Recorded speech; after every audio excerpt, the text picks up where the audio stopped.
आजपर्यंतच्या माझ्या गेल्या 35 वर्षाच्या राजकीय जीवनामध्ये मी कधी नियम सोडून कुठलं काम त्या ठिकाणी केलेलं नाही।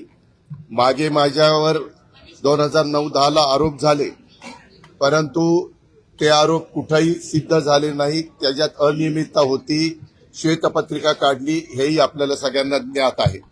परंतु त्याच्यामध्ये मधून एक कॉमेंट्स करून त्याच्यात टार्गेट करण्याचा प्रयत्न करतात। या व्यवहारामध्ये देखील मला अजिबात काही माहिती नव्हतं। माहिती असतं तर मी लगेच सांगितलं असतं, हो मला विचारून ते व्यवहार झालेला आहे। आणि मी कुणालाही माझ्या जवळच्या घरातल्या नातेवाईकांनी, माझ्या मुलांनी, माझ्या जे कोणी जवळचे सहकारी असतील यांनी कुणी जरी व्यवहार केला किंवा काही गोष्ट केली तर त्यांना मी सांगत असतो की संपूर्ण गोष्ट कायद्याच्या नियमाला धरूनच त्या ठिकाणी केली पाहिजे। आता या व्यवहारामध्ये मी जी माहिती घेतली त्याच्यामध्ये चर्चा मोठ्या प्रमाणावर सुरू झाल्यावर आपल्या राज्याचे मुख्यमंत्री नागपूरला होते, त्यावेळेस मी त्यांच्याशी फोनवर संपर्क साधला आणि मी त्यांना सांगितलं, जरी माझ्या घरातल्या जवळच्यांशी संबंधित असणारा हा विषय असला तरी तुम्ही राज्याचे प्रमुख आहात, तुम्हाला जे काही नियमाप्रमाणे करावं लागेल त्याची चौकशी करावी लागेल। काय तुमच्या मनामध्ये समिती नेमायची असेल, जे काही करायचं असेल, कारण आपण एवढ्या मोठ्या राज्याचं नेतृत्व करतात ते करा। मला माझा त्या गोष्टीला पाठिंबाच राहील, कारण शेवटी वस्तुस्थिती आरोप करणं सोपं असतं, परंतु त्या आरोपातली वस्तुस्थिती काय आहे हे जनतेला कळणं देखील तितकंच महत्वाचं असतं। याबद्दलची माहिती घेतल्यानंतर तुमच्या लक्षात येईल की ह्या व्यवहारामध्ये 1 रुपया पण दिला गेला नाही, तरी मोठे मोठे आकडे सांगितले, मोठ्या मोठ्या गोष्टी सांगितल्या गेल्या आणि विरोधकांनी पण आम्हाला वेगवेगळ्या पद्धतीनं टार्गेट करण्याचा प्रयत्न केला। साहजिकच आहे, विरोधक त्याचा बदनाम म्हणजे आम्हाला टार्गेट करण्याचा प्रयत्न करणार, तो त्यांचा अधिकार आहे, त्या खोलात मला जायचं नाही। परंतु मला आज संध्याकाळी कळालं की ह्यामध्ये ते जे काही डॉक्युमेंट झालेले होते ते सगळे कॅन्सल करण्यात आलेले आहेत।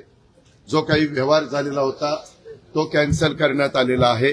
दुसरी गोष्ट, या राज्याचे ऍडिशनल चीफ सेक्रेटरी रेव्हेन्यू यांच्या अध्यक्षतेखाली काही विभागीय आयुक्त आणि काही वेगवेगळे मान्यवर यांची समिती आजच काहीतरी जाहीर करण्यात आलेली, विभागीय आयुक्त पुणे, अपर मुख्य सचिव महसूल मुद्रांक नोंदणी, जमाबंदी आयुक्त आणि संचालक भूमी अभिलेख, नोंदणी महानिरीक्षक व मुद्रांक नियंत्रक पुणे, जिल्हाधिकारी पुणे आणि सहसचिव मुद्रांक महसूल व वन विभाग, आणि त्यांना ह्या संदर्भामध्ये या सगळ्याची चौकशी करून हे साधारण 1 महिन्याच्या आत हा अहवाल सादर करावा अशा पद्धतीनं सूचना केलेल्या आहेत की मौजे मुंडवा, तालुका पुणे शहर, जिल्हा पुणे येथील सर्वे नंबर 88 मधील जमीन खरेदीच्या दस्तामध्ये झालेल्या अनियमिततेबाबत चौकशीसाठी चौकशी समिती नियुक्त केलेली आहे। तिने पण पारदर्शकपणे काम करावं।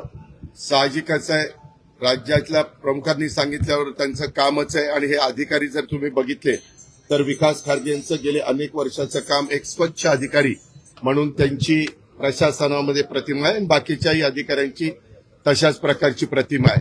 मला आपल्याला या निमित्तानं एक गोष्ट सांगायची, मी राज्याचा उपमुख्यमंत्री असल्यामुळं माझ्या कुठल्याही अधिकाऱ्यांना सगळ्या संबंधित क्लास 1, क्लास 2, IAS, IPS या सगळ्या अधिकाऱ्यांना मला सूचना करायची की इथून पुढे देखील कुठल्याही प्रकारचं प्रकरण जर तुमच्या पुढे आलं तर ते नियमाला धरून नसेल तर अजिबात कुठलाही प्रेशर खाली न येता सरळ त्याला काट मारायची।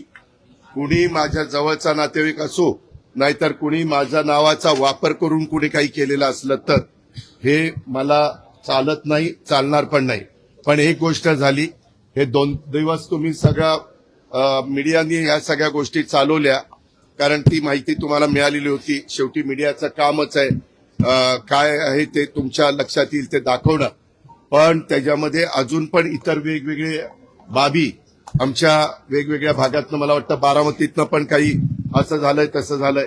माझं म्हणणं की ज्यांच्याकडं याबद्दलचे चुकीच्या गोष्टी झालेल्या असतील त्या सर्व बाबींची चौकशी संबंधित अधिकाऱ्यांनी करावी. मागच्याही काळामध्ये जे कुठले व्यवहार झाले असतील त्याच्यामध्ये कुठेही आपण नियमाला बगल देऊन कुठल्याही गोष्टी केलेल्या नाहीत. तो माझा स्वभाव नाही. मी अतिशय स्पष्टपणे या गोष्टी तुमच्या माध्यमातून राज्यातल्या जनतेलाही सांगू इच्छितो. आणि गेले 2 दिवस ह्याच्याबद्दल जे काही बातम्या आल्या आणि त्याच्यातून माझ्याबद्दल गैरसमज झालेला असेल तर त्यांनाही ह्याबद्दल अतिशय स्पष्टपणे मी सांगू इच्छितो. आणि यामध्ये एकही पैशाचा व्यवहार झालेला नाही. आता तो का झाला नाही, व्यवहार झालेला नसताना कसं रजिस्ट्रेशन झालं, ते कुणी दिलं, हा सगळ्या तपासाचा भाग आहे. आणि त्याच्यामुळं संबंधित हे 1 महिन्याच्या आत त्याचा सगळा तपास करतील. बरं, त्याच्यामध्ये एफआयआर पण दाखल झालेली.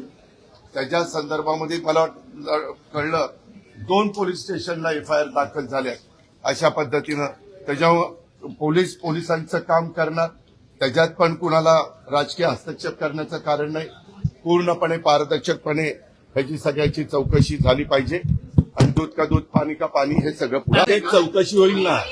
कुणी कुणाची फसवणूक केली आणि कुणी चुका केल्या त्याबद्दलची सगळी चौकशी होईल. कुणी सांगितल्यामुळे हे घडलं, कुणाचे फोन गेलेले होते, कुणी त्याच्यामध्ये दबाव आणलेला असेल तर दबाव आणला होता का, आणला होता तर कुणी आणला होता, आणला नव्हता तर मग कुणी अधिकाऱ्यांनी असं कसं केलं, ह्या सगळ्या गोष्टी चौकशी समिती पुढे. याबद्दल नाही, मला हा व्यवहार झालेला माहिती नव्हता.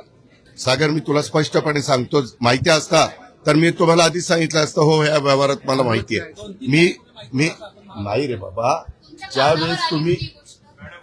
ज्यावेळेस कधी कुणी काही चर्चा करतं, हे कुठल्याही व्यवहाराचे असो, कुठलाही व्यवहार कुणी मला विचारलं तर मी सांगतो जे काही नियमाप्रमाणे असेल ते करा.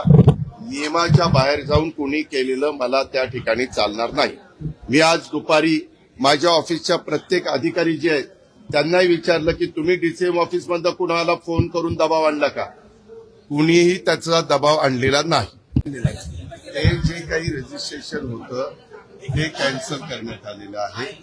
त्याच्यामध्ये आता ते रजिस्टर ऑफिसला काय तिथं सादर केलं मला एवढीच माहिती मिळाली.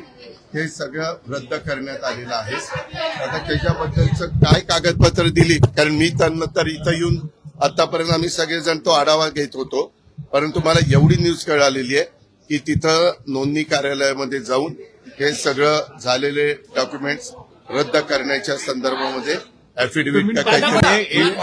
अरे बाबा, ही जमीन ही सरकारी जमीन आहे. सरकारी जमिनीचा व्यवहारच होऊ शकत नाही. ही पूर्वीची महारवतनाची जमीन आहे. या अशा अनेक गोष्टी पुढे आलेल्या आहेत. त्याच्याबद्दलच एसीएस, रेव्हेन्यू आणि त्यांची टीम ही चौकशी करणार आहे.